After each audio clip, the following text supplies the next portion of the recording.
Imprensa e bots brasileiros atacam Milei com fake news porque Lula temeria as comparações nas eleições. Essa é a acusação central que a gente vai analisar hoje com base no material de origem. Afinal, será que existe mesmo uma campanha coordenada, partindo aqui do Brasil, contra o presidente argentino? O material que a gente analisou aponta para um fenômeno bem curioso. De repente, uma onda de notícias negativas sobre a Argentina começou a aparecer, e com uma força impressionante aqui na mídia brasileira. A grande questão que fica é: isso é só uma coincidência ou tem algo a mais por trás?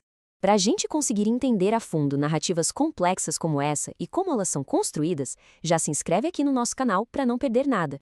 Então, vamos mergulhar agora nas notícias que a nossa fonte aponta como sendo, para dizer o mínimo, um pouco enviesadas. Ok, vamos dar uma olhada nisso. A primeira evidência que o material apresenta é essa manchete. Lendo assim de primeira, a impressão que dá é de um colapso total, né? Que o governo Milei basicamente quebrou a Argentina. Mas o argumento que a gente vai ver agora nos convida a olhar um pouquinho mais de perto. E agora é que a coisa fica interessante, a desconstrução que o material de origem faz. A análise aponta que a manchete omite que essa queda aconteceu em um único mês, fevereiro, que, por sinal, historicamente já é um mês fraco para a economia argentina. E não é só isso. A previsão já era de recuperação logo no mês seguinte, e a projeção para o PIB anual da Argentina seria até maior que a do Brasil. Ou seja, é uma manchete que tecnicamente está certa, mas que com o contexto muda completamente a percepção, né? Agora vamos para a próxima alegação, que é ainda mais chocante. A imagem que se pinta aqui é de uma crise humanitária mesmo, com as pessoas tendo que recorrer a carnes alternativas por puro desespero. Mas de onde veio essa história, segundo o levantamento? Isso aqui ilustra muito bem o argumento que está sendo apresentado. A notícia, que parece uma crise nacional, na verdade teria vindo de um único projeto regional, de um fazendeiro que resolveu, por conta própria, testar a venda de carne de burro lá na Patagônia. O material também lembra que o preço da carne bovina subiu no mundo inteiro, inclusive aqui no Brasil. Então, generalizar essa experiência isolada para o país todo é o que a análise classifica como fake news completa. Ok, se as notícias parecem distorcidas, quem é que está por trás delas? A nossa fonte foi investigar não só os jornais, mas também os institutos de pesquisa que estão divulgando esses dados. Essa aqui é uma pesquisa que circulou bastante na imprensa brasileira. Ela mostra o presidente Milei com uma taxa de desaprovação bem alta, de 59%, entre os próprios argentinos. São números fortes que pintam um cenário de grande insatisfação popular. E aqui o material original faz a pergunta-chave: que instituto é esse? O CB Global Data. É uma fonte confiável já conhecida no mercado? A apuração sobre isso traz umas informações, olha, bem interessantes. Bom, de acordo com a investigação da fonte, esse instituto teria sido criado há menos de um ano. E mais, essa seria a primeira e única pesquisa que eles divulgaram até hoje. E talvez o detalhe mais importante: o seu fundador, Christian Boutier, é apontado como um analista político kirchnerista, ou seja, alinhado à ex-presidente Cristina Kirchner, que é uma das principais figuras da oposição ao Milei. E a análise não para na imprensa tradicional, não. Ela mergulha também no mundo das redes sociais. O argumento aqui é que existem centenas de contas brasileiras focadas em espalhar conteúdo negativo sobre o Milei.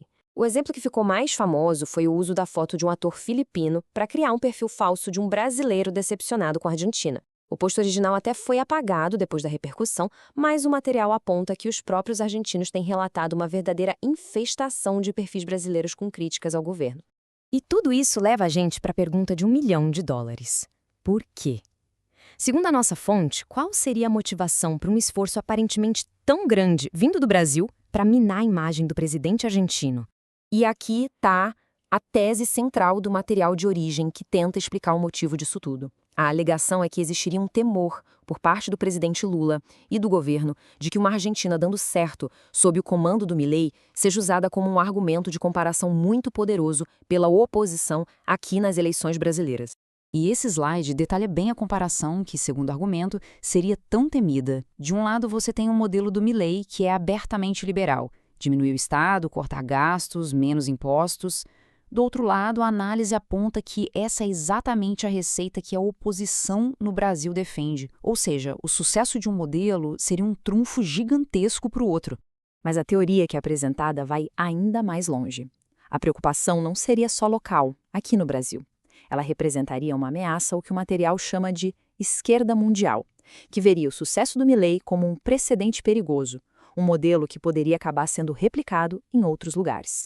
Aqui estão os pontos-chave listados na análise que fariam do Milei uma figura tão incômoda.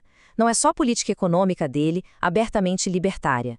É também o alinhamento geopolítico com Israel e Ucrânia, a postura que, segundo o material, diminui o sentimento anti-americano na região e a sua capacidade de atrair investimentos.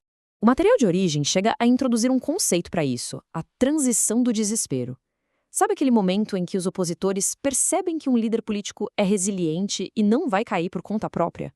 Então, nesse ponto, eles entrariam num tipo de modo de desespero, partindo para o tudo ou nada para derrubá-lo. A alegação é que os oponentes do Milei, tanto os locais quanto os internacionais, estariam entrando nessa fase exatamente agora. E assim, a gente chega na questão final que essa análise toda nos deixa. Será que estamos vendo uma campanha de desinformação orquestrada, com interesses políticos muito bem definidos, como alega a fonte? Ou tudo isso é apenas o ruído natural de um debate político cada vez mais feroz, entre visões de mundo que são radicalmente opostas? A linha que separa a crítica legítima de uma campanha de difamação parece estar cada vez mais tênue. Onde ela realmente está? Bom, essa é a reflexão que fica.